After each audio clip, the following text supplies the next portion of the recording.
He asked me about my death over dinner. He smiled while doing it. That was his first mistake. We were sitting at the oak table in my house in Cedar Falls, Iowa.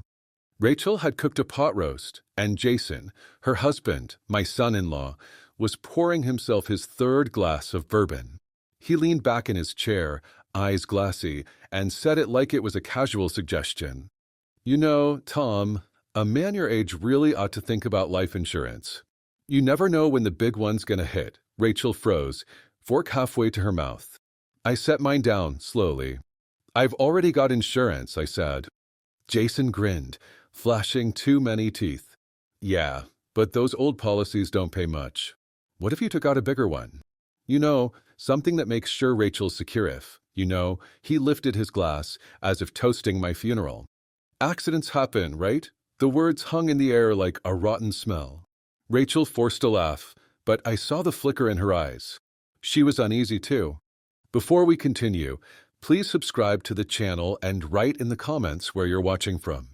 I'd worked 40 years as a claims investigator for an insurance company. I knew the tone, the rhythm, the slick little pauses of someone trying to set up a payout. And I knew damn well when a man was looking at me and seeing dollar signs instead of flesh and blood. Jason thought I was too old, too tired to notice. He thought wrong. After dinner, Rachel cleaned the plates. Jason followed me onto the porch, still riding that bourbon high. He leaned against the railing, staring at the quiet street, the glow of the street lamps painting his face in yellow. Tom, he said, lowering his voice like we were partners in some deal, you signed that new policy. I'll take care of all the paperwork. Easy. No stress for you. Think of it as peace of mind. I looked at him, my jaw tight. Peace of mind for who? He smirked. For Rachel. For you, too, I guess. I didn't answer. I just watched him walk back inside, shoulders loose, confident, like he'd already won. That night I lay awake, staring at the ceiling fan turning slow circles in the dark. My wife, Linda, had passed 3 years ago. I remembered her voice warning me the first time she met Jason, that boy smiles too much. Men like that hide something sharp behind their teeth. She'd been right. The next morning, I pretended like nothing had happened. I made coffee, read the paper, let Jason run his mouth about business opportunities that didn't exist. But inside, gears were already turning. First, I pulled out the old fireproof box from the closet. Inside were my actual policies, my will, my bank records. Locked, signed, notarized. Jason had no idea what they said. That was my advantage. Second, I started writing in my notebook. Not feelings, facts. Dates, times, exact words. Every push, every nudge, every smile that felt more like a threat. Men like Jason leave trails, even when they think they're covering them. Later that week, he brought it up again. This time while Rachel was in the shower. He leaned against the kitchen counter, sipping coffee, voice low.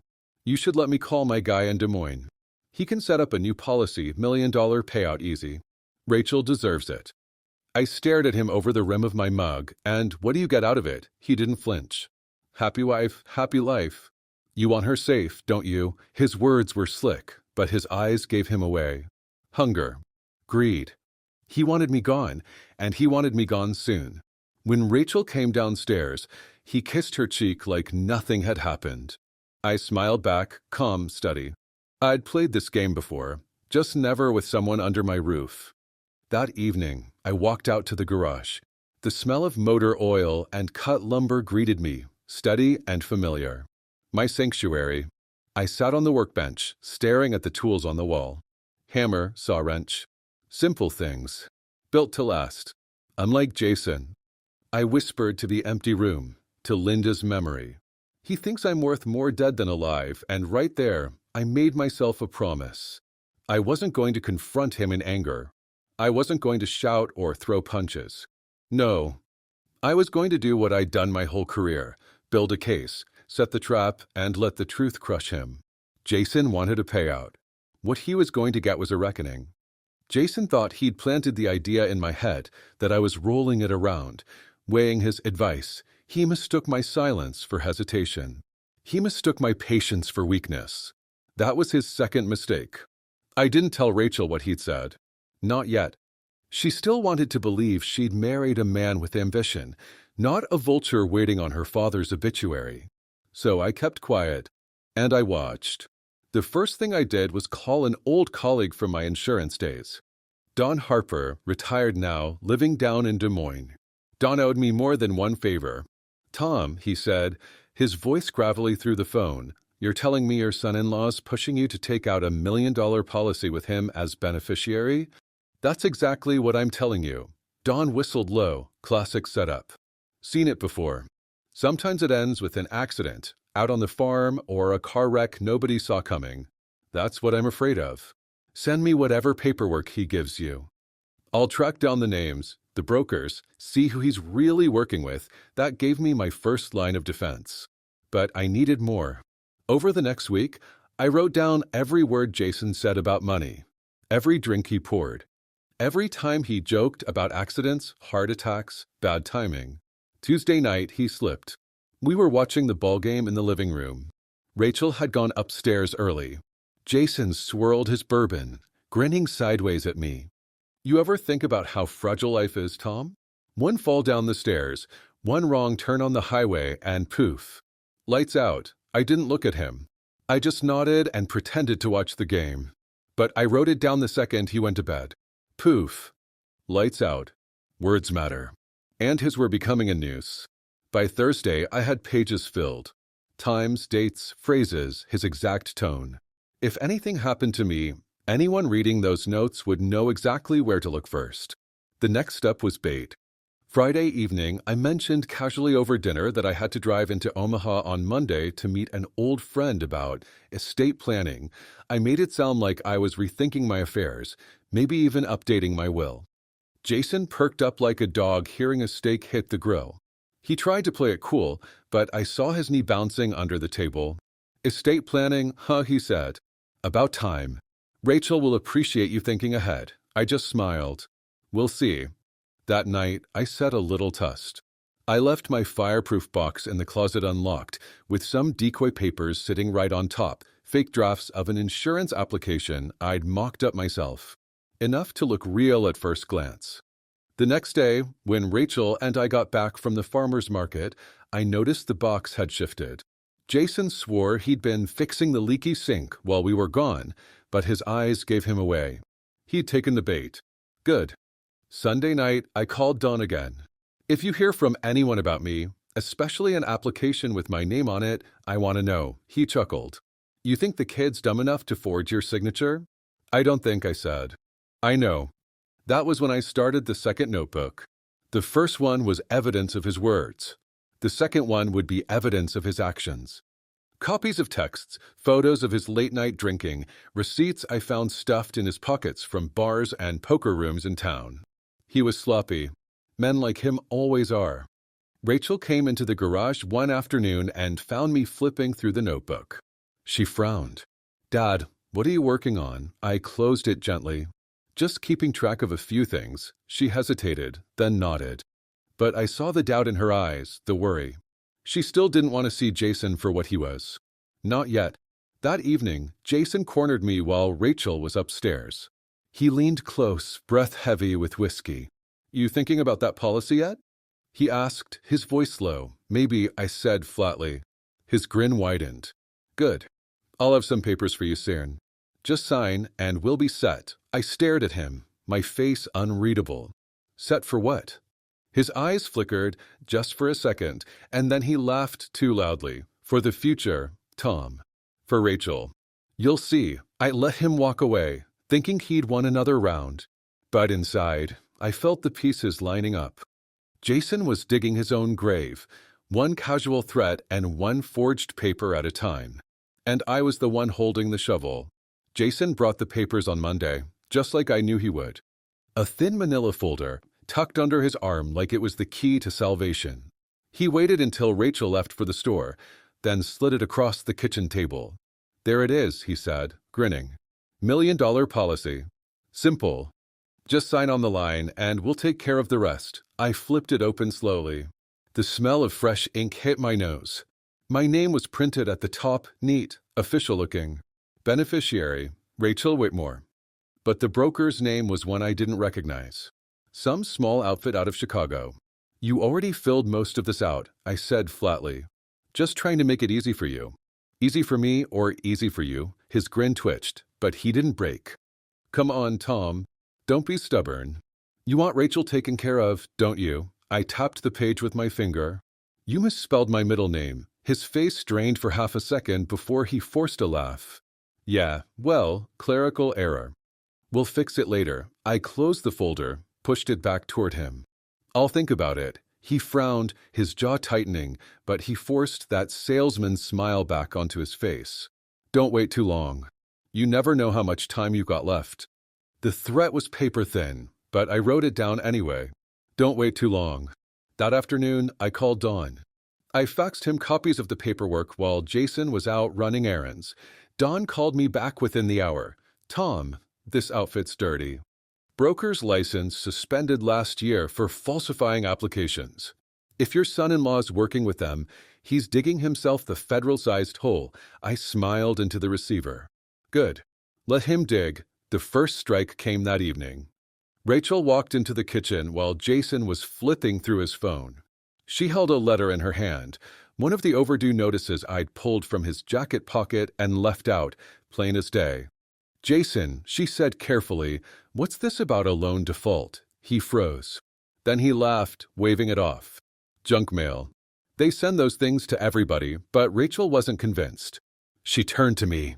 Dad, do you know anything about this? Jason's eyes burned into me, warning me to stay silent. But I just shrugged.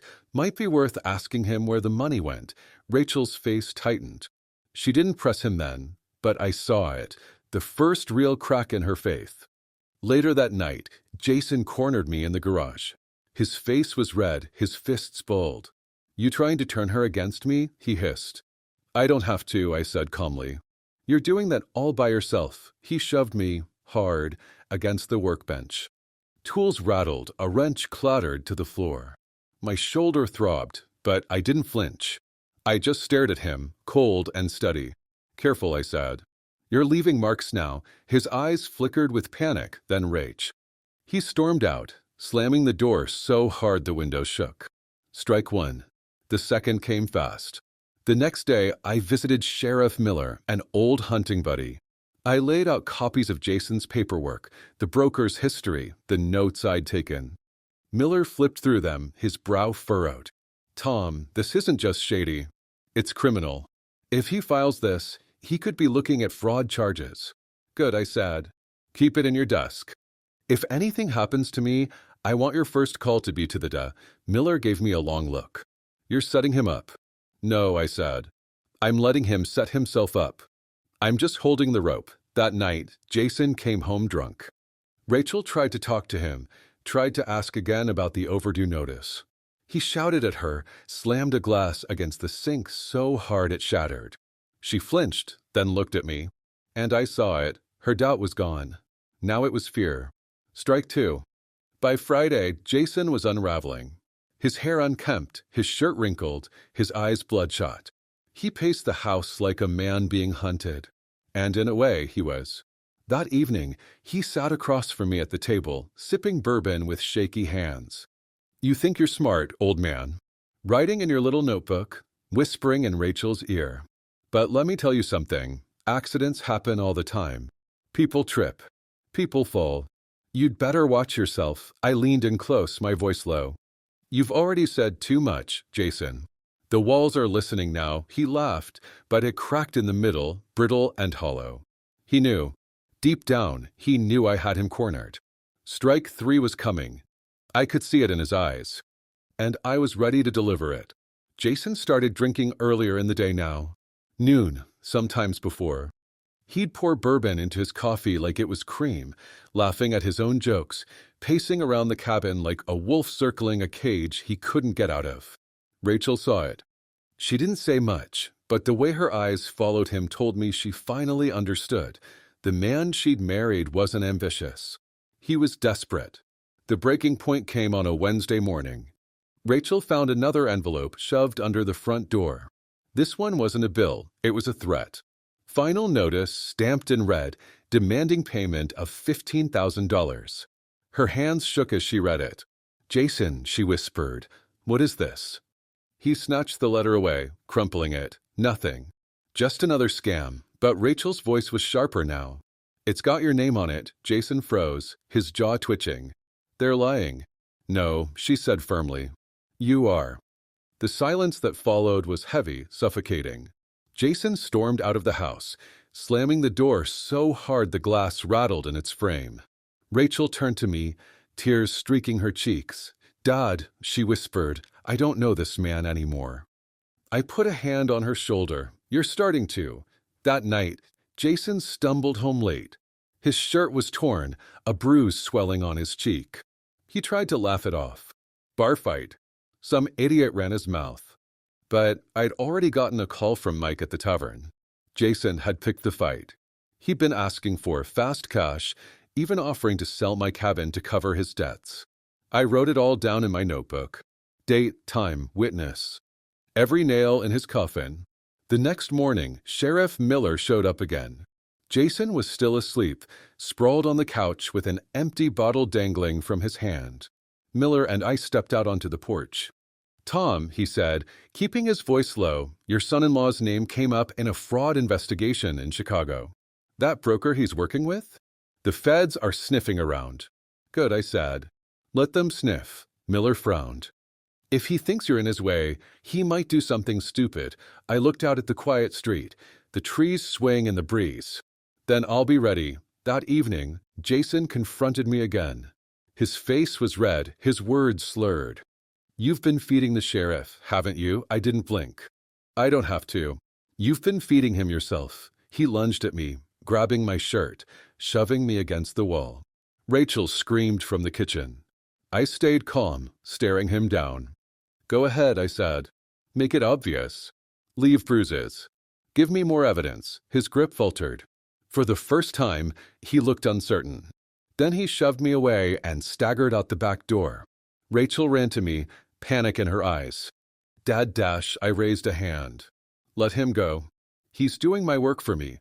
2 days later, Jason made his biggest mistake yet. He showed up at the bank, trying to get a loan with forged documents, using my property as collateral.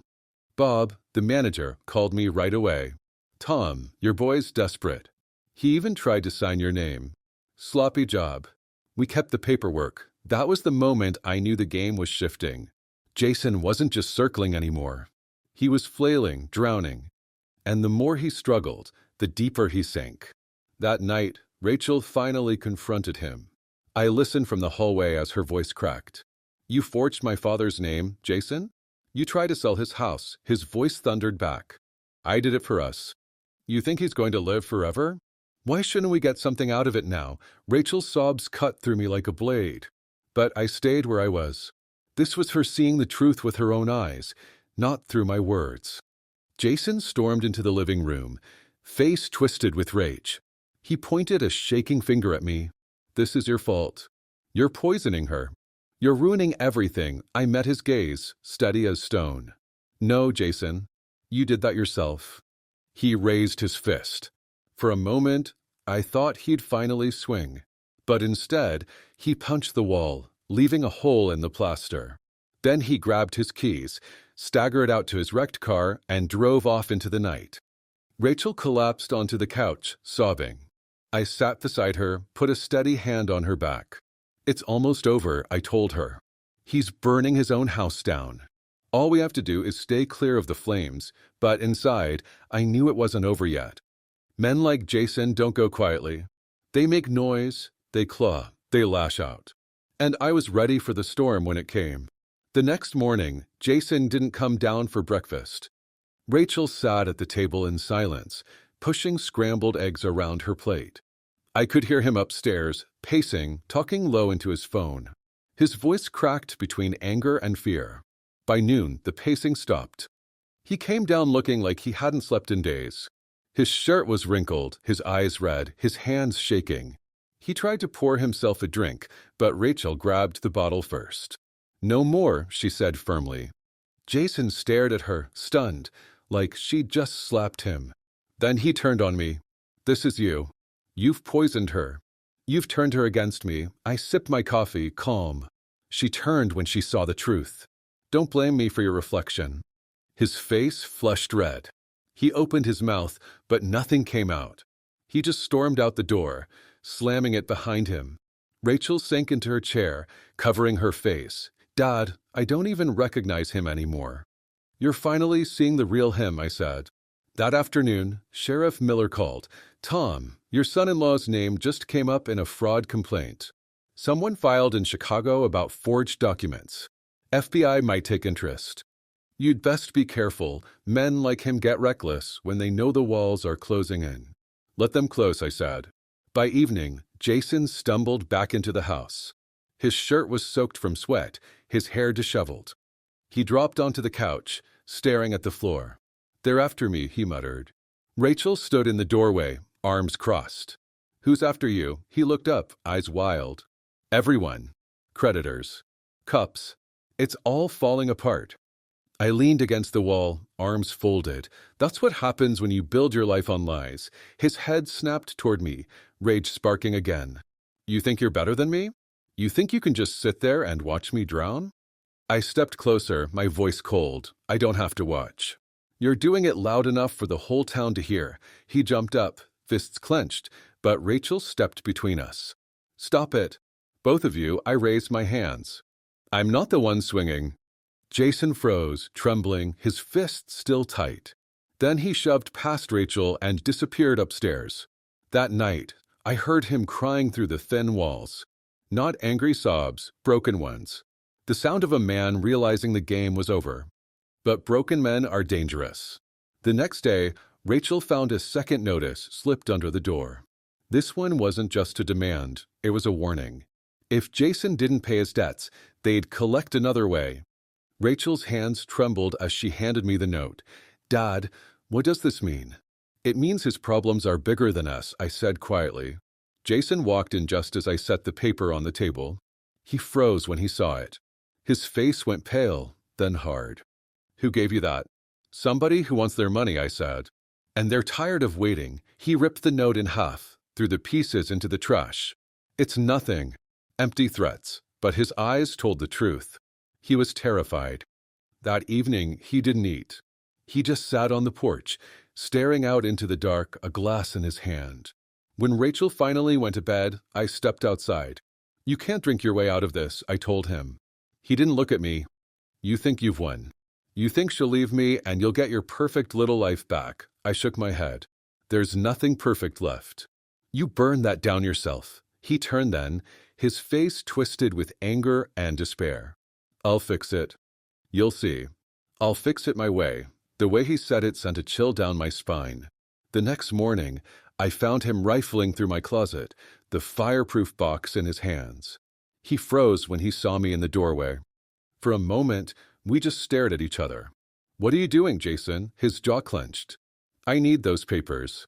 If you won't sign, I'll make you. I stepped closer, calm, steady. Careful. Because once you cross that line, there's no coming back. For a second, I thought he might hit me. His eyes were wild, his hands shaking. But then he shoved the box back onto the shelf and stormed out. I stood there in the quiet, my pulse steady.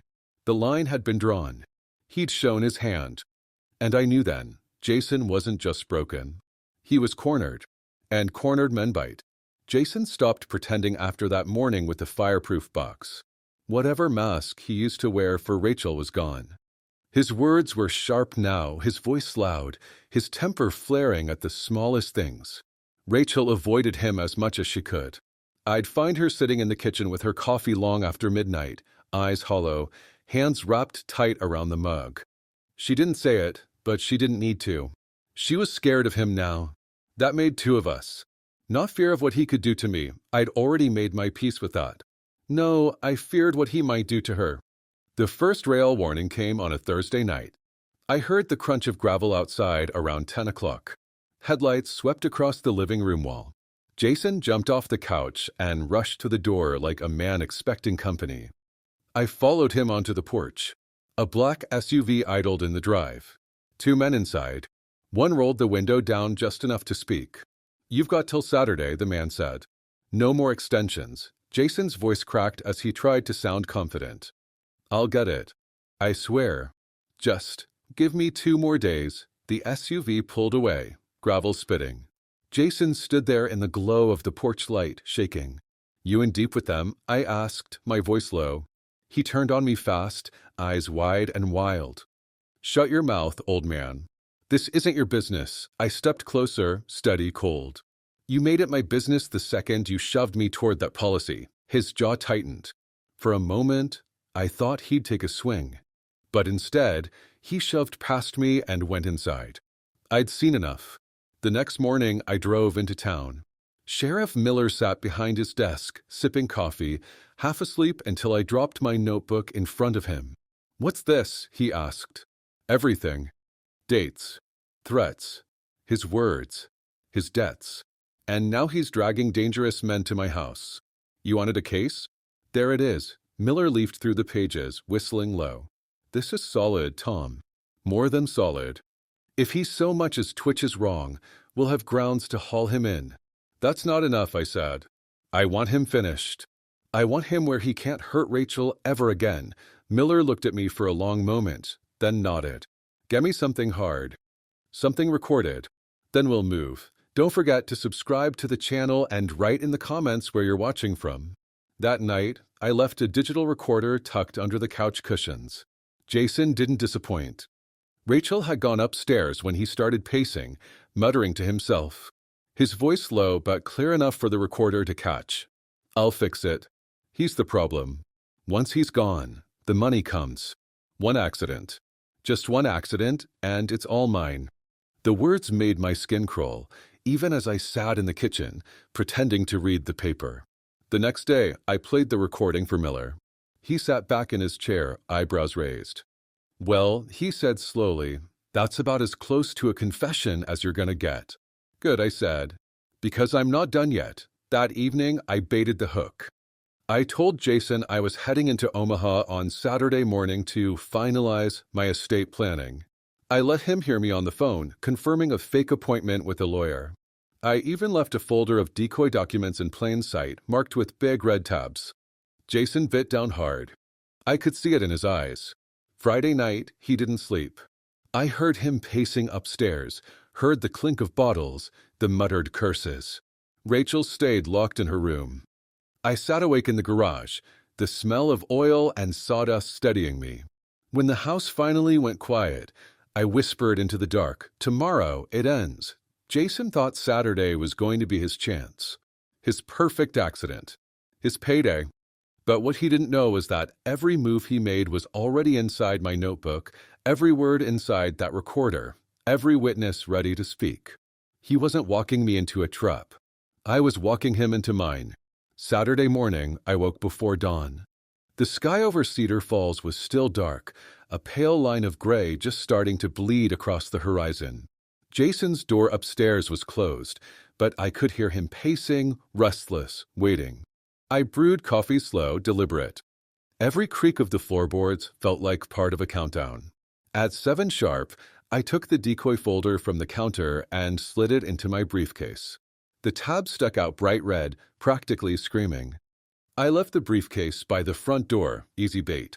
Rachel came downstairs, eyes tired. Dad, where are you going? Omaha, I said flatly, just loud enough for Jason to hear through the vents. Meeting a lawyer. Need to get some estate planning in order. Her eyes searched mine. She didn't ask questions, but I saw the flicker of fear. She knew something was coming. By 8, I stepped onto the porch.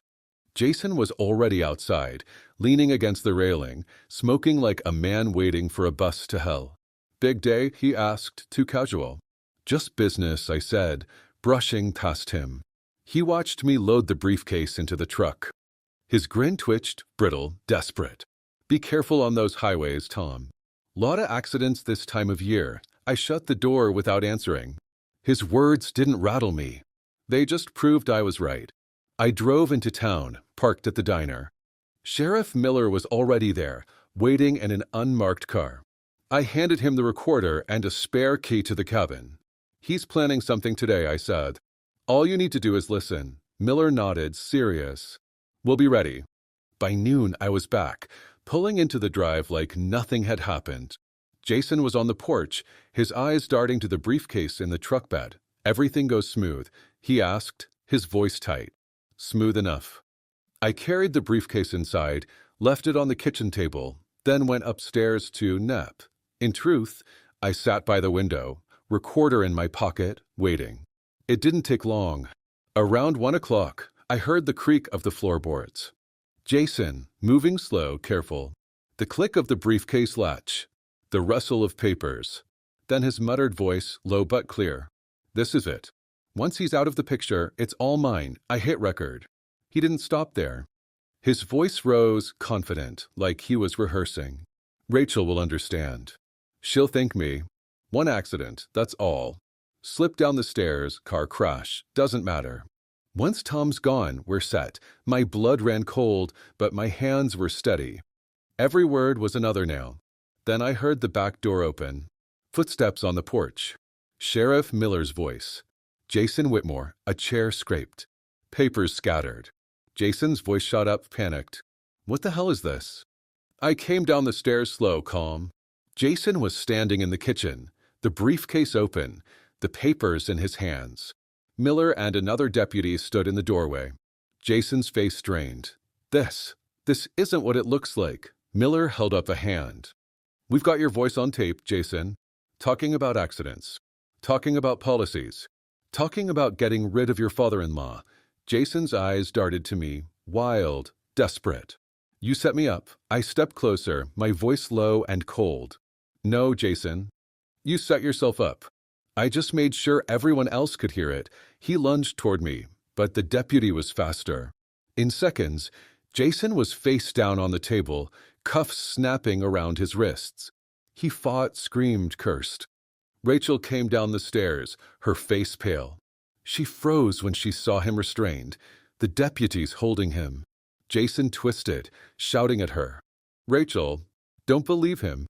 He's lying. He's turning you against me." Her voice shook, but her words cut like a blade. "No, Jason. You did that yourself." Jason sagged then, all the fight bleeding out of him. Miller read him his rights, then dragged him out to the cruiser. The house went quiet. Only the tick of the clock and the faint sound of Rachel's sobs filled the air. I sat at the kitchen table, the briefcase still open in front of me. My hands shook for the first time in weeks. It was over or close to it. But I knew men like Jason. Even in cuffs, even in a cell, they tried to slither out. This wasn't finished until the last door slammed behind him. And I'd make damn sure that door stayed shut.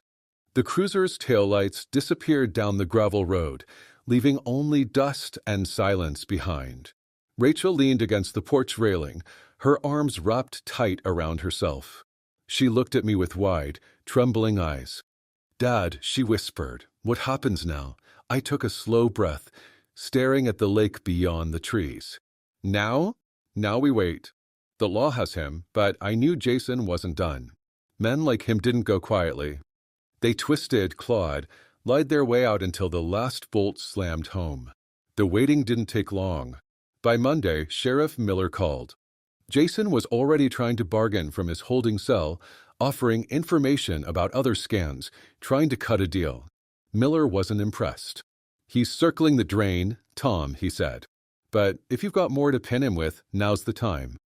I had plenty. That night, I spread everything out on the kitchen table. Both notebooks, the letters, the fake policy, the recorder with his talk of accidents, even the note from the debt collectors.